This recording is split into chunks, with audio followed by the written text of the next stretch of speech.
What is up everybody, welcome back. Today we're going to be looking at more secret console games running on our Retroid Pocket 5. Now keep in mind that these games also may run on other Android devices. This is not exclusively for Retroid Pocket 5, but I am using a Retroid Pocket 5, so this is to help other people that have these devices as well to be able to run some of these games, and as well as have the configuration so they can get these games working on their device, but it's possible they may also work for your Android device. So with this said, let's get started.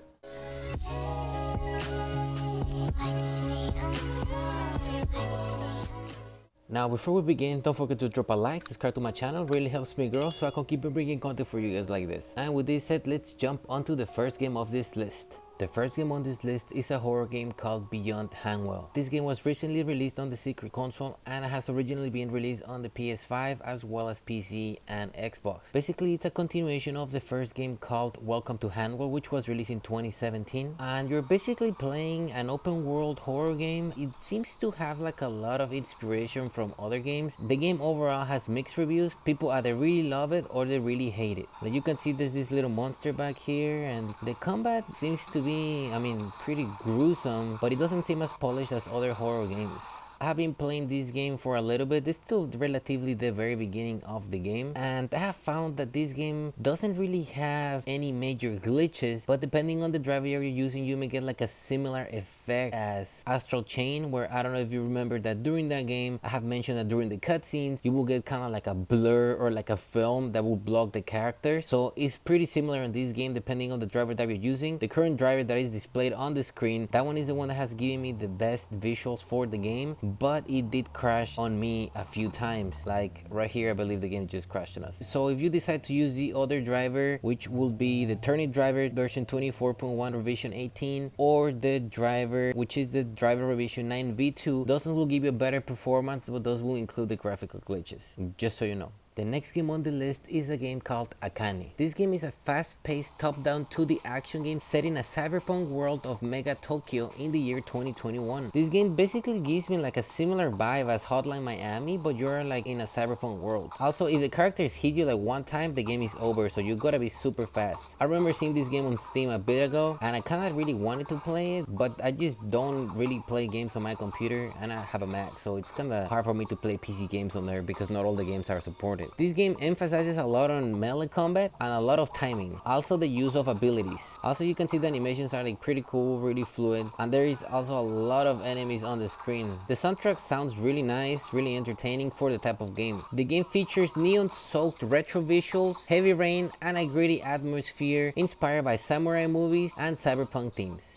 The next game on the list is a game called Cookie Cutter, and no, it's not about cookies. Cookie Cutter is a 2D action platform Metroidvania that features a dystopian world and follows Cherry, a rage-filled android on a bloody revenge quest to rescue her creator, Dr. Shinji Fallon. This game also kinda has like a vibe of like a cyberpunk thing where it talks about mega corporations and kind of a dystopian future, so it kinda gives you the cyberpunk vibe a little bit. Also, the main character is an android, and you'll see once we get to a little bit of the gameplay. Right here we're playing as Cherry, and she was just destroyed, and this intro of the game was pretty crazy when I first saw it. It really caught me off guard. I was not expecting the game to be like this, and this is pretty creepy right here. Also, the game emphasizes a lot on visceral combat with flashy finishers, combos, and special abilities. Your character can also use different weapons, including guitars and motorbikes. Also, the game features a massive mega structure filled with diverse biomes, which basically are different areas that you get to explore. The story is fully voiced, and the way it has been created really gives you like a nice atmosphere to the game. It's really well done, I gotta say that. And like I mentioned in the beginning, Cherry's journey is basically fueled by love and rage after discovering that her creator has been taken by Infonet, which is a dystopian corporation exploiting androids. I'm not going to spoil more of the game. So far the game started really strong and it really grabbed my attention, so I hope it does the same for you. The next game on the list is a horror game called Fear the Spotlight. I've been playing this game for a little bit now. I finished the story of the girl with the glasses, which her name is Amy, and I'm currently playing the story of Vivian. So the game is split in two different parts. You play first Amy's story and then you play Vivian's story. The game is pretty cool because it has those retro graphics, like the type of graphics you will have for like the PS1, but I really like that the game is fully voiced. Basically, the premise of this game is about these two girls that break into the school to play with a Ouija board trying to talk to spirits, but things go wrong. It really reminds me a lot of the very first Silent Hill with the type of graphics that this game has. Also, it has like a really cool effect that the PS1 used to do, which it was not intended. It was because of the graphics at the time, but if you look, look right here, look how kind of like the